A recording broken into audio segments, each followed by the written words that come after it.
Bacterial meningitis by Keely Staten. Bacterial meningitis occurs when microbes invade the subarachnoid space, leading to inflammation of the meninges. The inflammation occurs because the bacteria replicate and attract highly activated leukocytes into the cerebrospinal fluid, or CSF. The most common causative organisms worldwide are Neisseria meningitidis, Streptococcus pneumoniae, and Haemophilus influenza. These organisms were identified during a 2016 study which established a global bacterial meningitis database from 66 countries. The incidence can vary by age, with strep pneumoniae being the leading cause in older adults. Neisseria meningitidis occurs mainly in children and young adults, and Haemophilus influenza occurs primarily among unimmunized children and infants who have not yet completed their immunizations. These cases tend to spike during winter months in both northern and southern hemispheres, and this is thought to be due to the increase in susceptibility from common colds and influenza, as well as increase in spread of infection due to living in close quarters.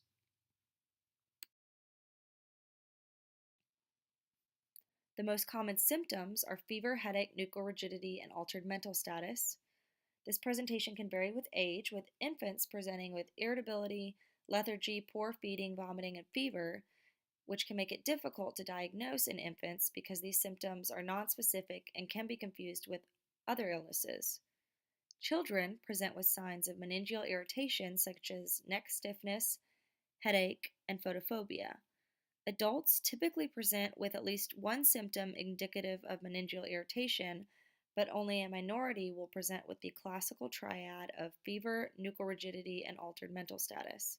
The early signs are typically nonspecific, such as fever and malaise, and the later symptoms of photophobia, vomiting, neck stiffness can develop due to an increase in meningeal inflammation.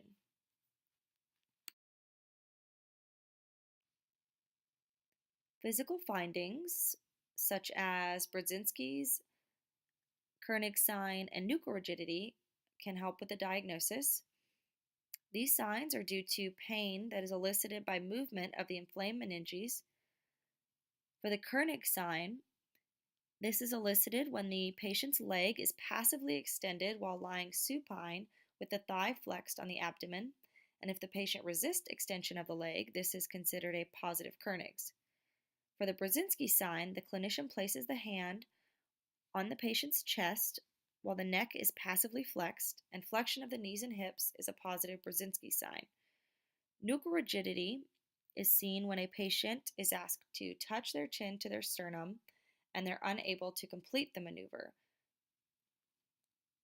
A 2010 study found that nuchal rigidity was the most sensitive of these studies.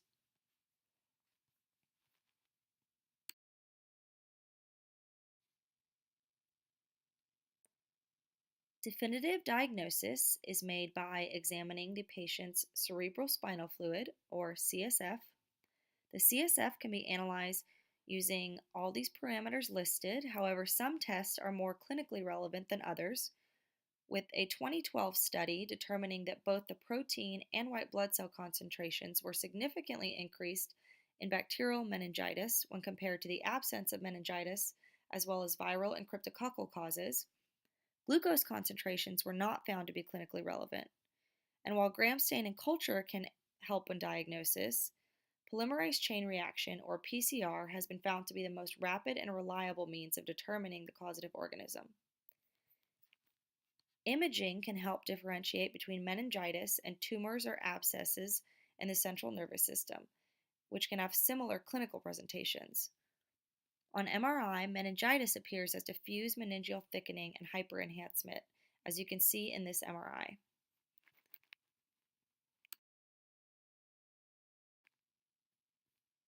For treatment, empiric antibiotic therapy is key and should be given immediately following the collection of CSF and blood cultures. The empiric antibiotic is chosen based on the age of the patient, the exposure, and any pre-existing diseases. Adults and children who are otherwise healthy should be treated with third generation cephalosporins and vancomycin. Adults over 50 should also receive ampicillin, and patients with impaired immunity require vancomycin, ampicillin, and cefepime or meropenem. Those with healthcare associated infections should receive vancomycin plus ceftazidime, cefepime, or meropenem. If the results of the gram staining culture reveal a specific bacterium, then the antibiotic regimen should be adjusted to best target this pathogen.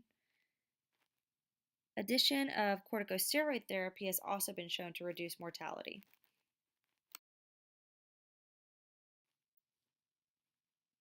For prevention, vaccination is key. The CDC recommends meningococcal, pneumococcal, and Haemophilus influenza type B vaccination beginning at 2 months of age. Meningococcal vaccination administration is also recommended at 11 years of age with a booster dose during late teens. Since the development of these vaccines, annual disease incidence in the United States has decreased by more than 50%.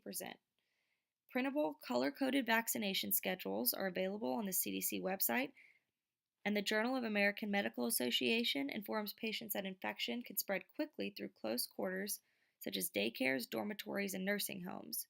Patients are urged to avoid contact with infected individuals and to seek medical attention if fever, stiff neck, and seizures develop.